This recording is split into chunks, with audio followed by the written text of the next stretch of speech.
पुष्कर का कमेंट था कि मयंक और उमरान दो गन पेसर्स हैं, दोनों इंजर्ड हमेशा होते रहते हैं, तो एनसीए और एनसीए की फैसिलिटीज पर ये एक बड़ा सवाल है। बताइए गरिमा जी, एनसीए वाले करते क्या है? एनसीए का पहली बात तो नाम क्या है? नाम बदल गया ना कुछ, अब तो कुछ और हो गया।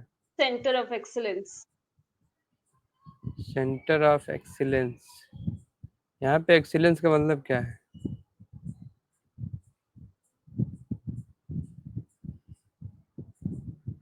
एक्सीलेंस का मतलब क्या है? यहाँ पे किस चीज में एक्सेल करते हैं ये लोग?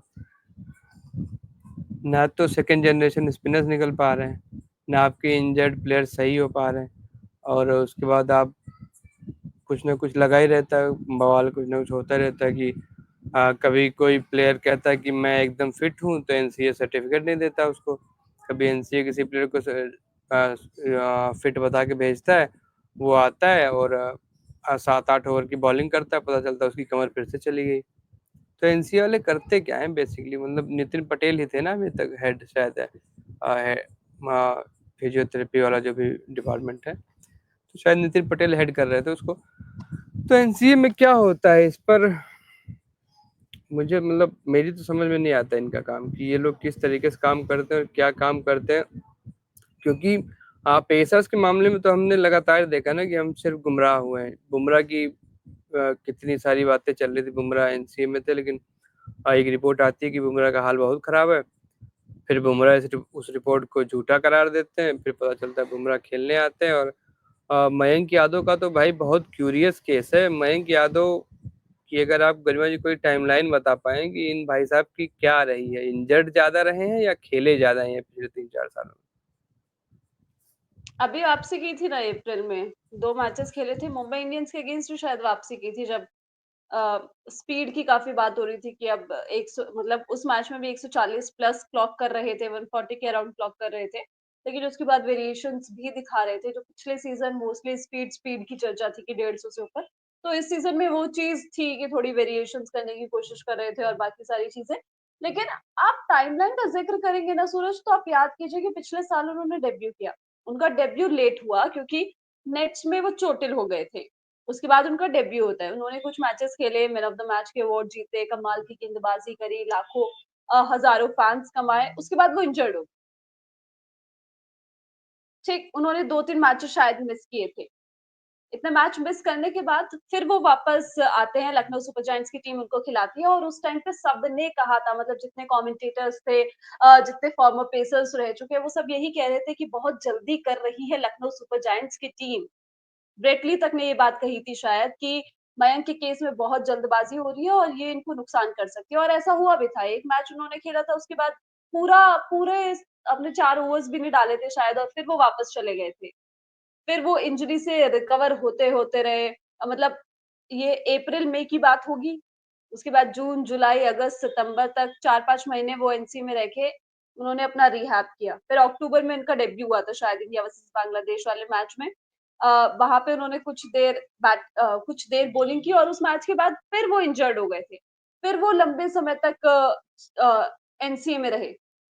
इसके बाद अब इन्होंने वापसी करी, और इस दौरान क्योंकि ये इंडिया वर्सेस बांग्लादेश वाला जो सीन था, इसके बाद इन्होंने वापसी करनी थी, और पहले बातें थी कि शायद शुरू में ही जुड़ जाएंगे, लेकिन फिर इनके शायद टो में इंजरी हो गई थी।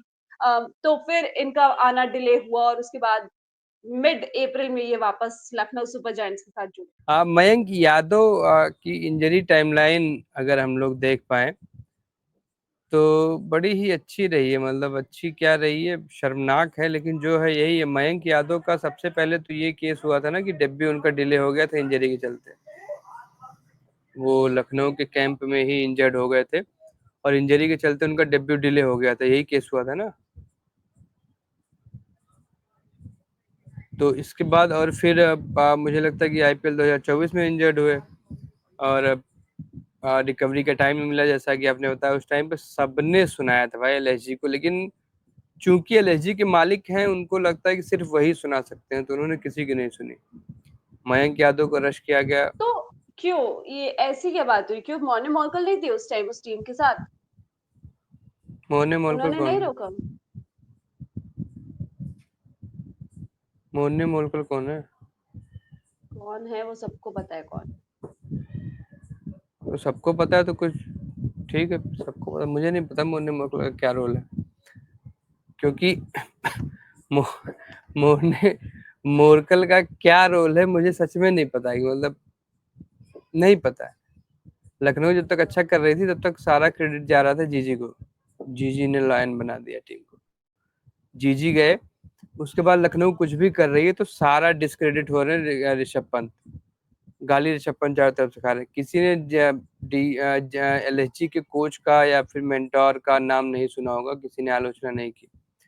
तो मुझे नहीं पता कि एलएसजी का क्या सेटअप है, उसके अंदर कौन सा आदमी क्या काम करता है, कैसे करता है। मोनी मोरकल बॉलिंग कोच हो सकते हैं, लेकिन मुझे लगता है कि जो इनकी इंजरी पर राय देने का मामला है वो मोनी मोरकल के बस की बात नहीं, मोनी मोरकल उसमें कुछ कर नहीं सकते।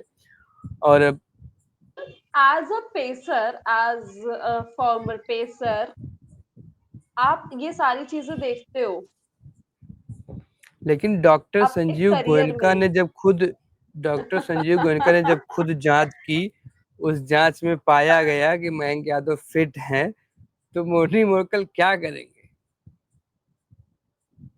क्या करेंगे भाई? क्या सेंस बनता है मोनी मोरकल का? खैर, इंडिया से बांग्लादेश T20 इंटरनेशनल सीरीज, फिर से मयंक इंजर्ड हुए, डोमेस्टिक सीजन चला गया। ठीक, बैक इंजरी के लिए उनका ट्रीटमेंट हुआ एनसीए में, इस आईपीएल से पहले ट्रीटमेंट खत्म हुआ।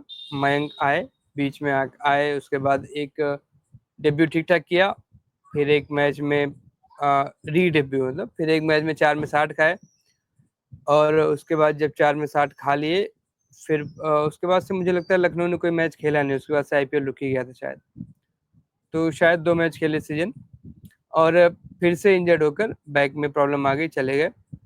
तो मयंक यादव पिछली बार जब इंजर्ड हुए थे तो ये कहा गया था कि चूंकि रश किया गया इनको और फिर ये अपनी फुल टिल्ट से बॉलिंग कर रहे हैं, फुल पेस से बॉलिंग कर रहे हैं, तो इसलिए इनको इशू आ गया।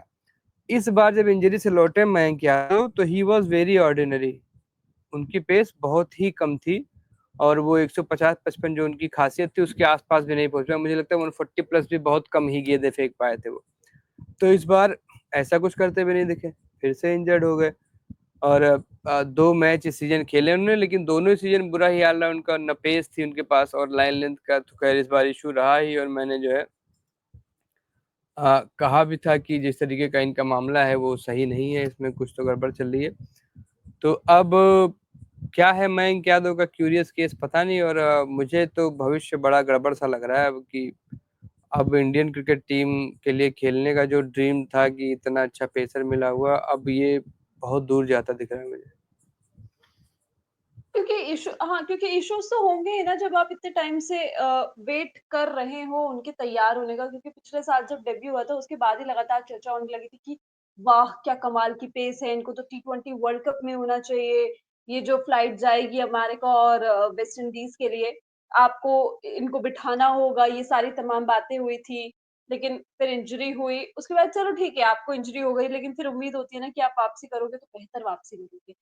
बुमराह के केस में भी हमने देखा है कि वो भी 1 डेढ़ साल के लिए कितना रहे थे क्रिकेट से दूर, और अभी भी इंडिया वर्सेस ऑस्ट्रेलिया सीरीज के बाद भी उन्होंने कम से कम 4-5 3 महीने, 3-4 महीने तो कम से कम उन्होंने अपने आप को दिया है, अपना रिहैब किया है। वो भी इंजर्ड हो गए थे, स्ट्रेस उनको भी हो गया था, स्ट्रेस इंजरी ही थी उनको भी, और बैक इंजरी। तो वो चीज़ तो है, तो फिर अब आपको इंतज़ार करना पड़ेगा, और ये इंतज़ार कितना होगा आपको नहीं पता।